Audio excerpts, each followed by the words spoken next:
여러분 안녕하세요. 오늘은 로마서 12장 본문의 말씀을 읽고 묵상하시면서 우리에게 주는 교훈을 발견하고 적용하도록 하겠습니다. 어제 말씀드린 것과 같이 로마서 12장에서부터는 구원 교리를 믿는 자들이 실천해야 할 과제를 다루고 있습니다. 이 로마서 12장은 그러므로라고 하는 접속사로 시작되고 있죠. 이것은 앞선 11장까지의 말씀을 근거로 이제 결과를 제시하겠다고 하는 표현이라고 볼 수 있습니다. 11장까지는 혈통이나 율법으로나 의식으로가 아닌 전적인 하나님의 은혜로 말미암아 우리에게 믿음이 심겨지게 되었고 그 믿음으로 의롭게 되고 구원받아서 하나님의 백성이며 하나님 나라에 속한 성도가 되었다는 말씀이 주를 이루었습니다. 그래서 로마서 12장이 그러므로라고 시작된 것은 그렇게 전적인 하나님의 은혜로 말미암아 구원받은 백성이며 하나님 나라에 속한 성도라고 하는 자기 정체성을 깨달은 자들이 이제 어떻게 살아야 할지를 구체적으로 제시하고 있는 거예요. 로마서 12장은 세 부분으로 나눌 수 있는데요. 먼저는 1절부터 2절까지입니다. 1절과 2절에서 바울은 예배 드리는 삶을 강조하였습니다. 할례라고 하는 의식이 중요한 것이 아닌 것처럼 예배 역시 의식을 강조하기 위한 목적으로 제시된 것이 아니에요. 그러므로 성전에 나와 예배라는 의식을 감당한 것으로 자신이 해야 할 본분을 다했다고 생각하는 것은 어리석은 것입니다. 예배는 의식이 아니라 삶이 되어야 합니다. 그렇다면 구원받은 하나님 나라 백성이며 성도로 살아가는 자들은 어떤 삶으로 또 어떤 모습으로 예배를 드려야 할까요?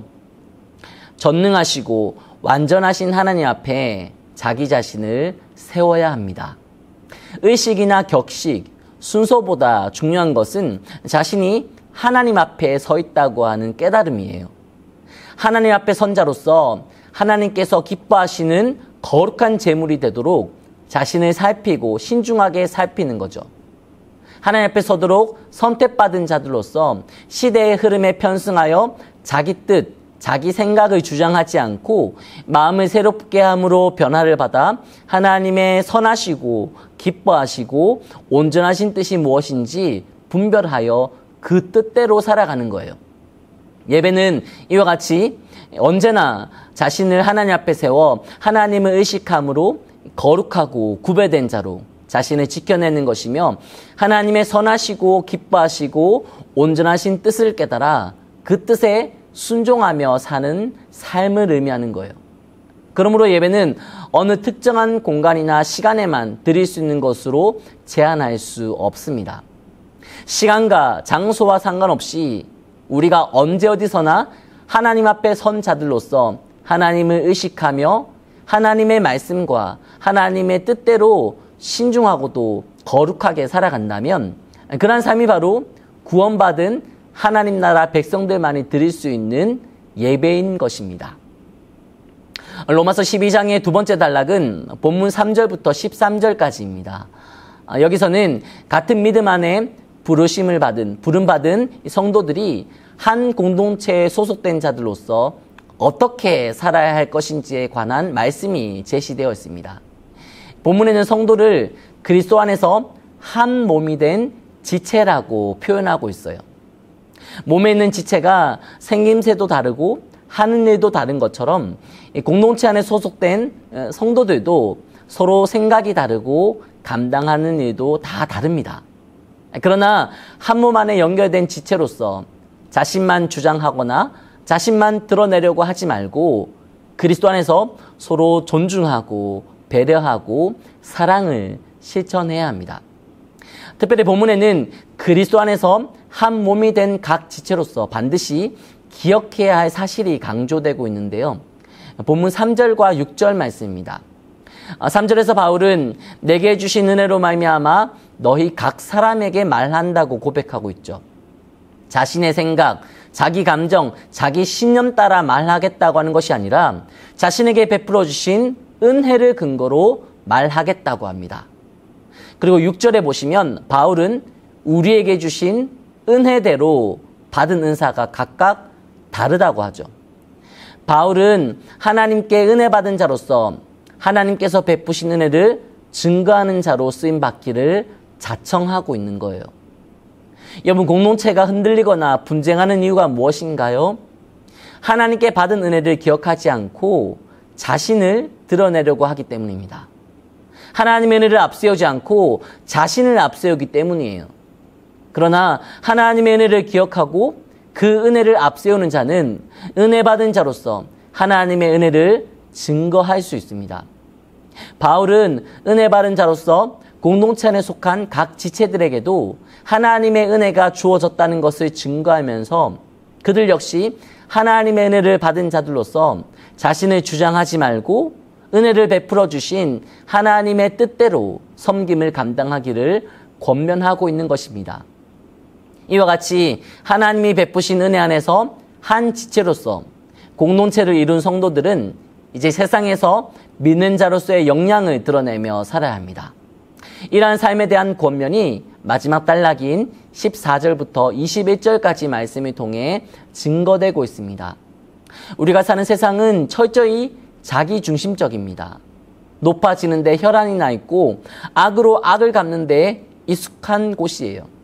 그러나 전적인 하나님의 은혜로 말미암아 구원받은 하나님 나라 백성들은 세상과 똑같은 모습, 똑같은 방식으로 살아갈 수 없습니다. 그래서 바울은 세상에 속해 있지만 절대로 악한 세상에 휩쓸려 살 수는 없는 존재로서 그리스도인들이 어떻게 살아야 하는지를 14절 말씀부터 설명하고 있는 거예요. 그리스도인들은 믿음 없는 자들과 같이 자신을 드러내기 위해 자기 감정과 자기 혈기대로 살아갈 수 없습니다. 그리스도와 같이 자신을 온전히 비우고 낮추고 평화의 왕으로 오신 예수님을 닮은 자들로서 어디에서나 화평을 이루고 원수까지도 사랑할 수 있어야 합니다. 무엇보다 수많은 악과 마주하며 악한 일에 둘러싸이게 될 것이지만 세상과 구별된 자들로서 선으로 그 악을 이기며 살아야 합니다. 이와 같이 오늘 보면 로마서 12장은 전적인 하나님의 은혜로 말미암아 구원받은 하나님의 백성이며 하나님 나라에 속한 성도로 살아가는 자들이 실천해야 할 세 가지 구별된 모습을 제시하고 있습니다. 성도는 삶으로 예배를 드려야 하며 그리스도 안에 속한 자들로서 자신을 온전히 비우고 낮추고 선으로 악을 이기는 자들로 살아가야 합니다. 여러분, 그러나 이것은 우리의 의지와 노력으로 가능한 것이 아니죠. 하나님의 은혜로 말미암아 성도가 된 자들로서 그 은혜를 부지런히 공급받고 의지함으로 실천할 수 있고 완수할 수 있는 일들입니다. 오늘도 인도받은 자리에서 하나님을 의식함으로 구별된 예배자들로 살아가시고 허락하신 돈율자들과 합력하여 선을 이루어 가시고 부당하고 완악한 세상 속에서도 선으로 악을 이기는 은혜가 여러분들 모두에게 부어지기를 간절히 소망합니다. 기도하겠습니다. 하나님, 감사합니다. 우리에게 은혜를 베풀어 주시는 하나님, 그 하나님의 뜻대로 실천하며 살아갈 수 있는 저희들이 되게 하여 주시옵소서. 하나님, 의식과 형식에 얽매인 예배가 아니라 삶으로 드리는 예배자가 되기를 소망합니다. 보내시는 곳에서 늘 하나님 앞에 자신을 세워 진정한 예배자로 살아갈 수 있는 우리가 되게 하여 주시옵소서. 또 우리에게 허락하신 한 사람 한 사람 각 지체들이 소중함을 깨달아 그들과 한 공동체를 이룰 수 있는 겸손한 마음을 허락하여 주시고 특별히 우리를 보내신 악한 세상 가운데 그 악함에 휩쓸리지 않고 선으로 악을 이기는 믿음의 삶, 승리의 삶을 살아갈 수 있는 우리 모두가 될 수 있도록 주님 은혜 위에 은혜를 허락하여 주시옵소서.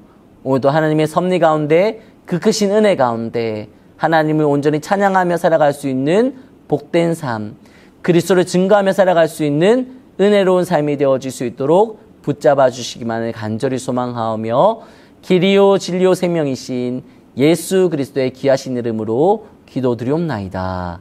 아멘.